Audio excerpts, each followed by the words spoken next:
The kebab shop in Manchester was so filthy it had mouse droppings littered in every single room, a court has heard. The droppings were found in food preparation and customer areas at Go Shawarma, in Salford, as well as on the floor, on shelves, old work equipment, next to wrapped food and even alongside cleaning materials. Food waste was piled up inside the shop and rubbish bags outside.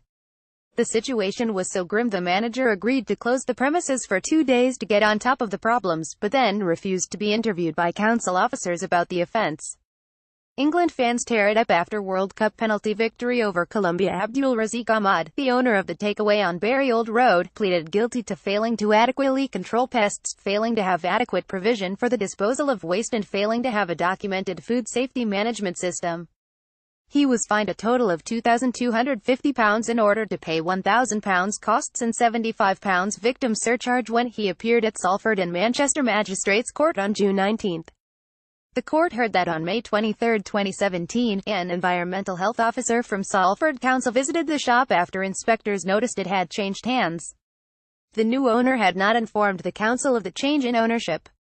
The inspector found mouse droppings throughout the premises which were so widespread they were not difficult to identify. If staff had been doing basic opening and closing checks, as required by law, they would have easily spotted the mess, Salford Council reported. Paperwork showed that the company's pest contractor had identified mice in the premises in September 2016 and had visited the shop just 2 weeks before the environmental health officer. However, it was not clear what action staff were taking to tackle the problem while the amount of food waste inside a storeroom in the premises provided an easy-to-reach food source for the mice. More, 4 dead and 20 injured after gunman opens fire at newspaper office outside. The yard was piled with black bin bags which also attracted mice.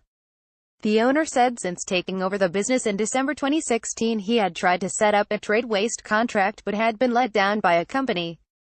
Tube passengers ignore heavily pregnant woman and leave her standing. Staff were unaware of the food safety management book and could not find it. There were no records to show what opening and closing checks were being carried out or what monitoring of high-risk food was being undertaken. If the document had been completed correctly, the mouse and rubbish problems would have been dealt with. After the closure of the shop, 2 hygiene improvement notices were served on the company, requiring a documented food safety management system to be implemented and ensuring that food handlers were adequately trained.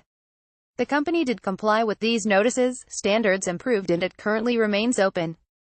Speaking after the case, Count David Lancaster, lead member for Environment and Community Safety, said, "The management had plenty of advice and were fully aware of what should be done to keep the premises clean and safe for customers. They just avoided taking responsibility and carrying out the necessary work, leaving their staff to work in filthy conditions and putting their customers at risk. I hope they have learnt their lesson from their day in court and realize that food safety laws cannot just be ignored."